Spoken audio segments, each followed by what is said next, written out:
Hey, welcome to Square Body Stuff. I'm Chad, and we're going to be working on the 339 stroker. So I've been having a few questions about what's going on with this engine. Well, truth of the matter is, I've just been kind of lazy. Not really lazy. I just had a lot of stuff going on, and it seems like every time I want to concentrate on working on this engine, something else comes up. We all know the story. It's nothing new for any of us. But this is a project I want to, when I work on it, I want to stay focused on it. So I don't want to just do a little bit here, a little bit there. I want to try to get big chunks of it done when I get time. So where I'm at now with this engine is, if you're not following along, if you're new here, if you're wondering what's going on with this 339 stroker, I'll give you a brief overview. 305 block, half filled with block fill, splayed caps. I got these guys right there. The crankshaft is an old school 375 stroke Cola crank for a 383. But if you're familiar with this, 305, 350s had the same crankshaft, journals, everything. So a 383 crankshaft will fit right in a 305 block. Had it bored 60 over. I've got some nice pistons for it. I've got a lot of stuff going on with this engine. I've got several videos kind of leading you up to this point. If you want to go back, I've got it all in a playlist. Go check that out. But for right now, where we're at with this thing is I got it back from the machine shop a while ago, and they asked me if I wanted to have them clearance the block for the rod bolts or the rods, and I said, no, let me take care of that. Well, that was, yeah, I'm kind of wishing I would have just let them do that, because it'd have been a whole lot easier and the money would have been well worth it. But at the time I thought, hey, I'm going to show that on my channel, and what it is has been a mental roadblock, if nothing else, for me, because it's going to be a pain in the butt. It's just work, no big deal, I can get it done, but it's just one of those things that I thought at the time, if I could show you guys what you could do to maybe save a little money instead of having your machine shop doing it. And also, my machine shop is really busy, and in a way it was to kind of help them out a little bit, because they're just booked up. Anyways, so what I've got to do, I'll show you here real quick where we got to clearance this thing, and I'm just going to use one rod and one piston to go in each hole. That way I don't have to, set every rod and piston up. They're all the same. Just know where I need to clearance the block at. So let me show you what we got. So right now I've got the number one rod piston in there, and you can see where it hits right there. And then on the other side of the stroke, it hits on the other side of the bore, on the opposing cylinder. So I've got to clearance that.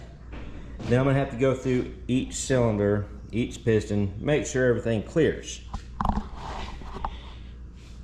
It's going to be a long process. I'm not going to film every single minute of it, make you suffer through that. I'll try to hit on the high spots and show you, maybe just have a little bit of a time lapse of going through some of the grinding process. For right now, what I'm going to use is just, a die grinder with carbide burr. See how that works. That's usually worked pretty good in the past on these cast iron blocks. And I'll probably finish it up with, some emery cloth, or not emery cloth, but a flapper disc or something like that to clean it up. But this block has already been board honed, line honed, all that good stuff. It's completely machined, so I do need to be careful with the cylinder walls. I don't want to, goof them up anyway. So I'm going to go ahead and get everything set up, start grinding on this thing. I'm going to pull the crankshaft out, pull that piston rod out, and that way I don't have to clean that up every time I move to a different hole. It's going to be a process. I would really suggest having your machine shop do this, because they could just chuck the block up in a mill and get it all done. And That would have saved me a lot of time. It would have cost me a little bit extra money, but I think it would have been worth it. But let's just dig into it.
Well, that wasn't as bad as I thought it was going to be.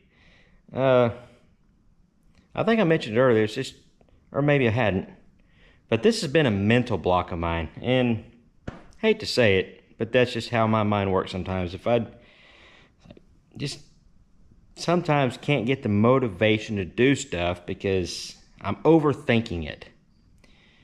Now I got the first one done, and it really wasn't that bad. Why did I wait so long? I don't know. It's just, it's a mental thing. Some of you may be able to relate.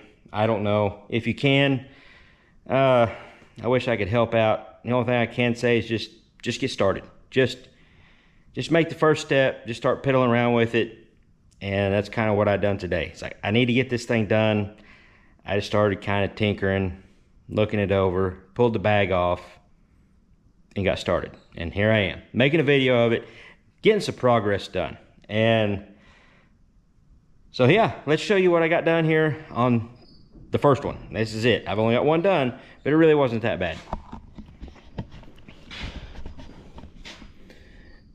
Now I know it's gonna be hard with the camera angles and all that thing to really see how much clearance I got. You really need you need a good bit of clearance. You don't want to just to barely scrape by. But I've got plenty of clearance on that bolt head right now. And on the other end of things, which is really hard to get a camera angle on, I know. I'll have to really get in there and look real close to see how much clearance I got on the bottom side of that cylinder. But for right now, this is the first time this crank has been able to make a full revolution without hitting anything. So I call that a win. What I think I'm gonna do is see, that was that's number 2 cylinder. I've got the piston in number 1. So number 1 is clearanced. I'm gonna put that piston rod in number 2 hole on the front. Figure out what I need to clearance that. Kind of get an eyeball on how much I need to take off the block, because the rest of the block, as you go down through here on each hole, is real similar. So I kind of have an idea of what I need to take out. So what I'm going to do is I'm going to get this one done. Make sure it's clearance good enough. Get an eyeball on it. And then just go through and do the other 6. And then check it out from there. This is one of those things with engine building. It can be a process.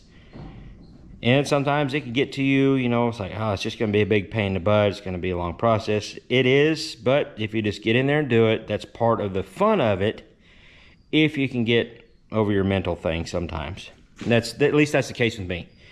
So right now I'm having fun with this. I'm got back into the groove of things, at least for today. So I'm gonna get this thing knocked out. I'm gonna get these rods clearanced. That way I don't have any more excuses of, well, I gotta do machine work. The rest of it is gonna be, there's still a lot of work to be done to this thing. Don't get me wrong. I still got a bunch of clearances to check, little odds and ends, but we're getting closer and closer to having the big stuff knocked out to where I can get this short block together, and then we can really take a look at these new heads I got for it. And a quick note, I forgot to mention earlier, if you've been watching, I didn't torque anything down. None of this needs to be torqued to spec, just for checking it all out. It's got to be clean. Make sure everything's clean, but you don't have to torque everything down. Just make sure everything's clean, and just snug everything up. That way you get a good idea where everything's at. Because if you start torquing everything down every time, yeah, you're just putting a lot of extra stress on your fasteners that you don't need. Right now you just need to kind of just cinch it down, you know, tight enough, and then make sure everything's seated, cinch it down. That way you just kind of get an idea of where you're at, how much you need to take out. All right, so it took a little bit. Not really as long as I thought it was going to take.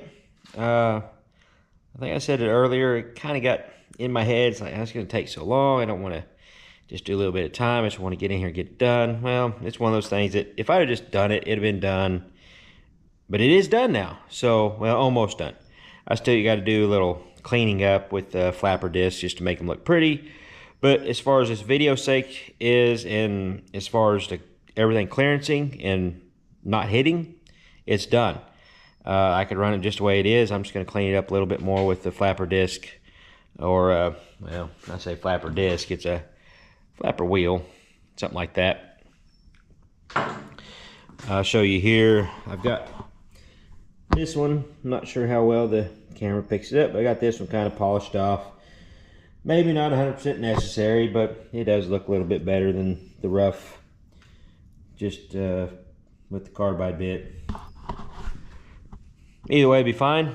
I'll probably finish cleaning up some of them and be done with this part of it. I'm not really sure what my next step is going to be, but if you hit that subscribe button and hit the little bell notification down there, you'll be able to find out what I do with this thing next. I've still got a lot of stuff to do to this, so I've still got clearances to check on the bearings. Yeah, I've still got a lot of things to do to this, so stay tuned. I want to mention, because this is right after Christmas, and this sign right there, I don't know if anybody noticed that or not, but that's new. And I got another, yeah, that Chevrolet or Super Service sign. I got that for Christmas. They were both Christmas presents. I got a little stool over there, yeah, right there. Some cool Christmas presents from the kids. Really surprised old Dad with presents, because I wasn't expecting anything. I told him don't get me anything, but yeah, it's pretty cool stuff. I'm really proud to hang this stuff up in the shop. I love it. And so anyways, I hope you guys had a Merry Christmas, and I'm not sure if this video is going to come out before New Year's, but either way, have a Happy New Year. I'm going to break this off. I got stuff to do. So until next time, y'all keep your square bodies rolling or your engine builds going. We'll catch you later.